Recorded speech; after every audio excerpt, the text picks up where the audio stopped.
Hello les amis, je m'appelle Marie Donzé et je suis Madame Fleur de Bac au sens je porte la voix des fleurs.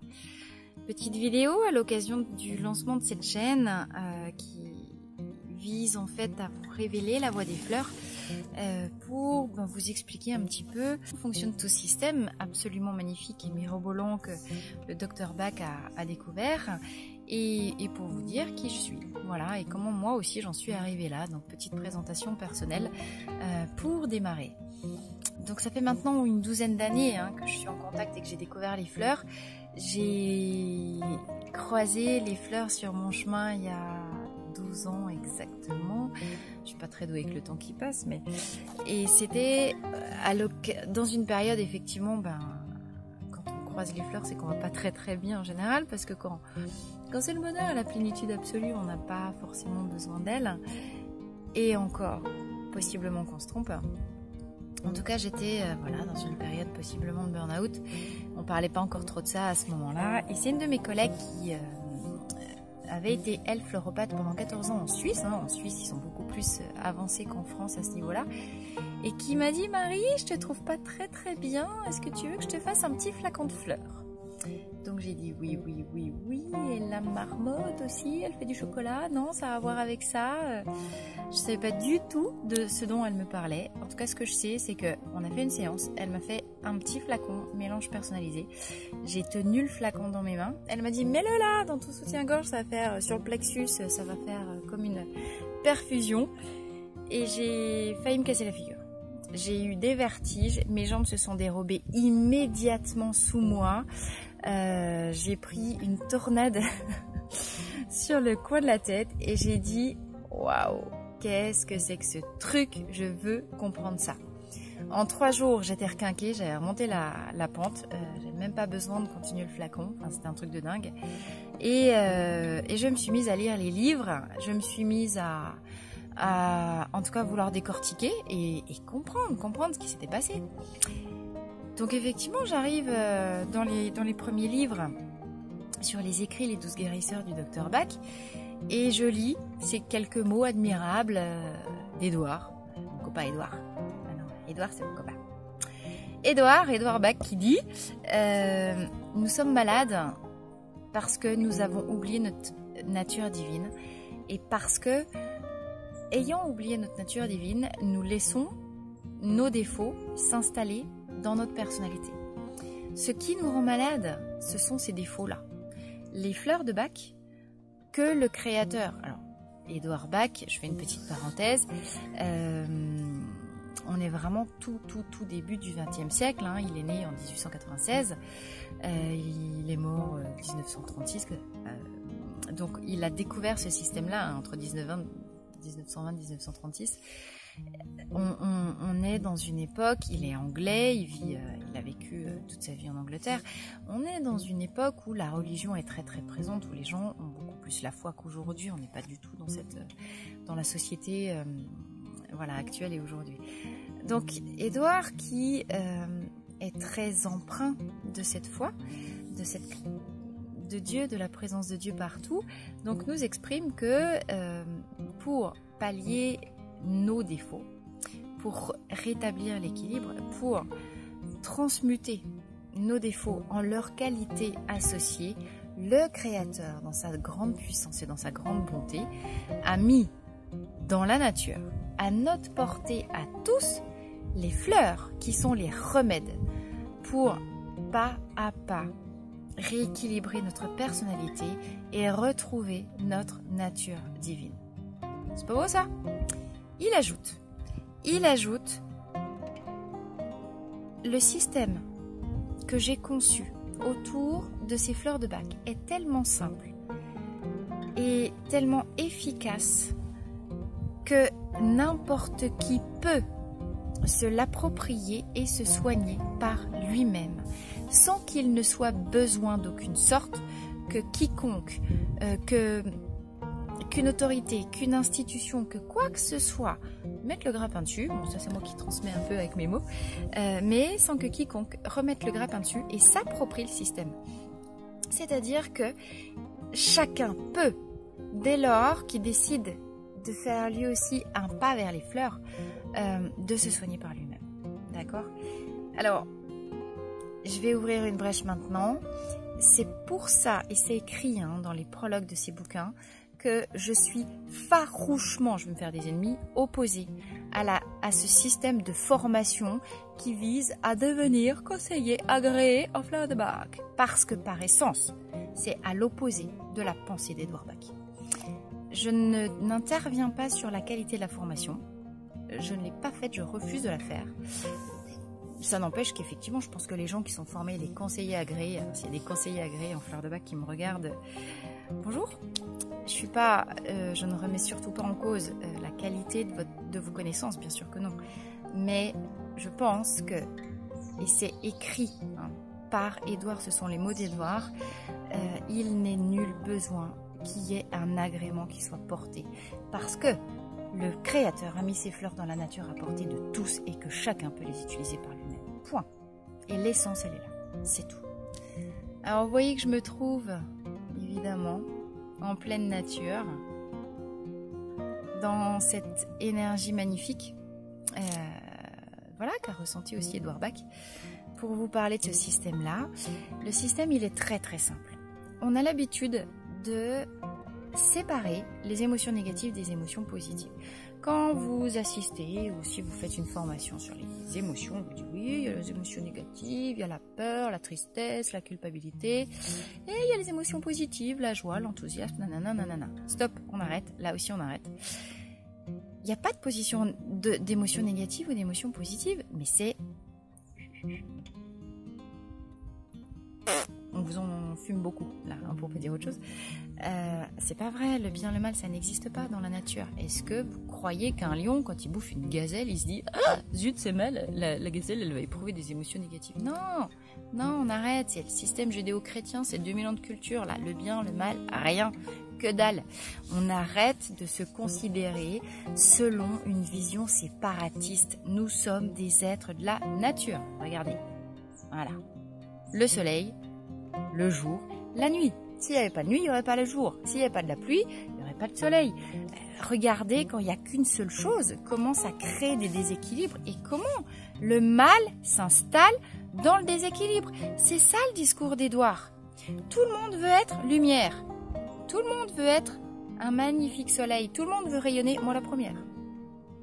Et du coup, on juge, la lumière c'est bien, l'ombre, les côtés négatifs de notre personnalité, être égoïste, être ceci, être cela, être méchant, tout ça c'est mal. Mais c'est pas... On peut pas faire ça. Nous sommes des êtres complets. Rien n'existe sans son contraire et à proportion symétrique. C'est-à-dire que je peux être très gentille, mais forcément, dans l'opposé, il y a le symétrique méchante. Je veux pas être méchante dans mon intention, mais je peux être taxée de méchante en prônant peut-être ce genre de discours. Je vous dis pas qu'il faut aller trucider votre voisin, attention, hein. Mais je vous dis que la question de ne pas vouloir incarner ces zones d'ombre ou vouloir les refouler parce que dans la société, voilà, il faut être comme ci, il faut être comme ça, il faut faire plaisir, il faut pas faire de mal. Je vous dis pas d'insulter tout le monde, je vous dis pas de l'être en conscience, mais je vous dis d'arrêter de vous battre comme des moulins à vent et que plus vous accepterez. Quand il y a de la colère qui remonte, la colère, elle cherche à vous dire quelque chose.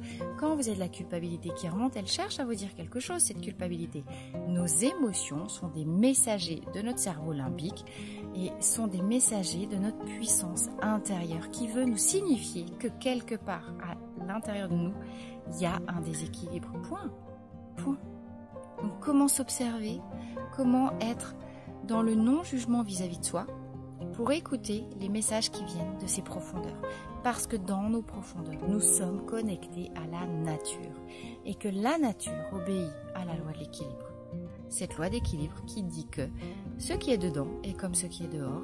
Et rien n'existe sans son contraire. C'est dans le tarot la carte la justice, vous savez, avec cette personne, cette femme, qui tient un fil sur lequel il y a deux balances. Voilà. Si j'ai quelque chose d'un côté, il faut que ce soit à l'équilibre de l'autre. Et c'est comme ça tout le temps. Donc, les fleurs, c'est là qu'elles interviennent. Parce qu'on parlait des fleurs de Bach quand même, à la base. Les fleurs, c'est ça qu'elles nous disent. Elles nous expriment, ces fleurs, que j'en étais à les émotions négatives et positives n'existent pas. Une émotion, selon Edouard Bach, et son enseignement est très intéressant, c'est en fait un chemin de transformation qui est concomitant au niveau d'énergie qui nous emplit. Parce que nous sommes d'abord des êtres d'énergie. Ça, c'est Einstein, l'énergie sous-tend la matière. D'accord? Ça veut dire quoi? Et aujourd'hui, les dernières découvertes en physique quantique le prouvent, parce que autant d'Einstein, Einstein avait déjà deviné le truc, mais on n'avait pas encore les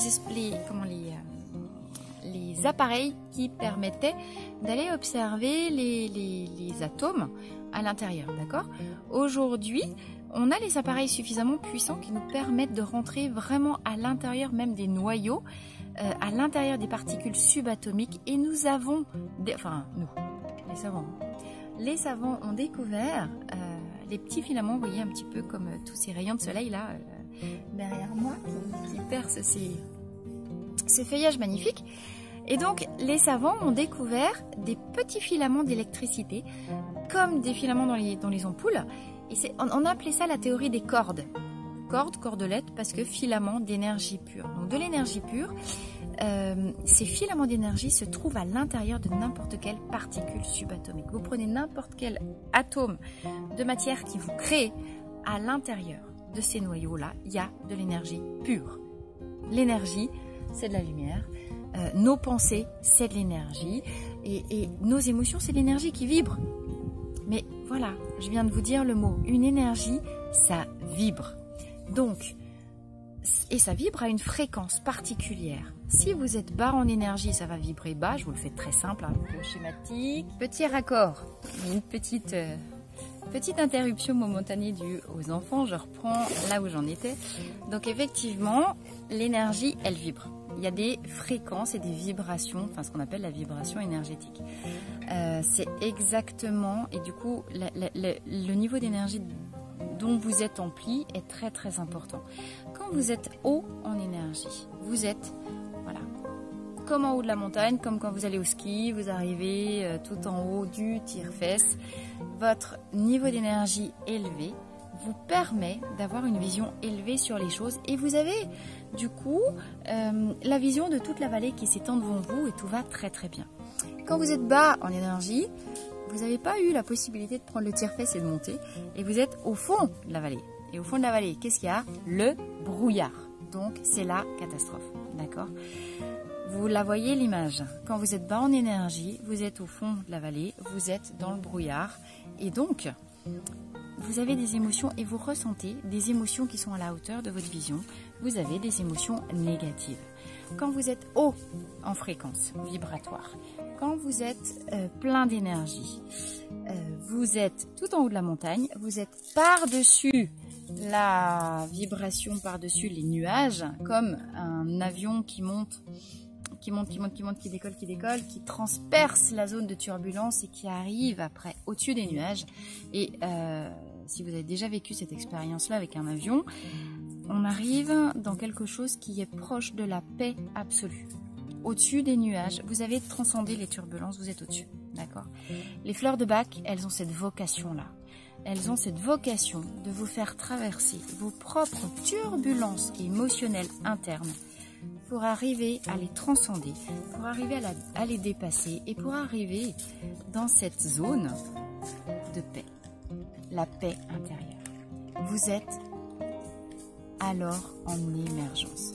Les fleurs de Bach, c'est une élévation quantique. Les fleurs de Bach, elles ont cette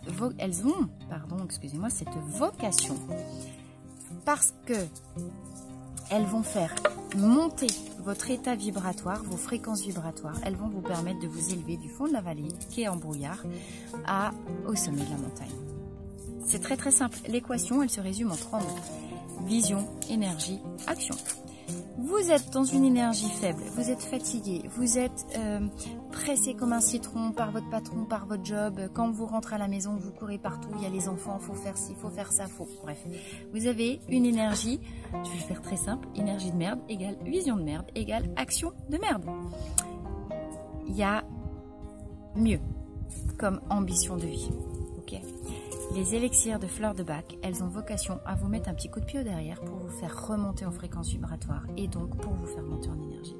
Quand vous êtes dans une énergie élevée, vous avez une vision élevée, vous éprouvez des émotions élevées et vous êtes en capacité de mettre en place dans votre vie des actions élevées. C'est tout. Alors qu'est-ce que vous décidez? Est-ce que vous allez attendre encore longtemps pour venir écouter et essayer de comprendre sans les juger les messages que les émotions, vos émotions, c'est des messagers internes. Qu'est-ce qu'ils ont besoin de vous dire? Si vous savez écouter ça, au lieu de résister contre les émotions, on croit toujours que les émotions, il faut s'en défaire. Non, c'est faux. Il faut écouter ce qu'elles ont à vous dire. Les fleurs de bac sont là pour être vos guides et vos tuteurs tout au long de votre route, pour comprendre et décoder ce qui se cache à l'intérieur de vous derrière chacune des émotions. Il est là, je reboucle avec la question du chemin de transformation.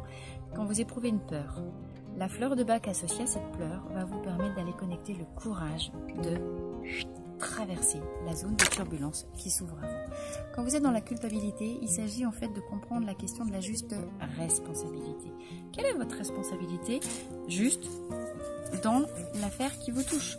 Et est-ce que vous ne cherchez pas à en faire trop? Est-ce que vous ne voulez pas tout porter? Et est-ce que vous acceptez de rendre à César ce qui appartient à César? Les fleurs de bac, elles sont des guides de sagesse au quotidien. Elles sont absolument incroyables parce qu'elles vous posent juste les questions qu'il faut. Piquantes parfois. Piquantes. Ou plus. Et elles ont cette capacité de vous faire évoluer et changer dans vos comportements. Elles vous font monter en énergie, elles vous font changer de vision sur ce que vous vivez et elles vous font adapter vos comportements. Les fleurs de bac, c'est la plus belle invention qui a jamais été découverte jusqu'à maintenant. Et moi, je les aime. Et je suis ravie aujourd'hui, j'en perds ma salopette, de me présenter à vous en tant que voilà, je suis la voix des fleurs. Donc c'est vous qui décidez s'il s'agit du verbe être ou du verbe suivre, et si vous écrivez voix VOIE ou VOIX. En tout cas, je me ferai un plaisir de vous présenter chacune de ces petites voix, chacune de ces petites fleurs dans des vidéos. Et dans les tirages, j'utilise les photographies des fleurs de bac, les photographies d'Helmut Mayer. Vous pouvez le retrouver sur son site flowerenergy.com comme révélateur de votre propre voix intérieure. Alors, je vous dis à très vite, à très bientôt sur cette chaîne et pour toutes les prochaines vidéos que j'aurai vraiment le plaisir de vous partager. À très vite.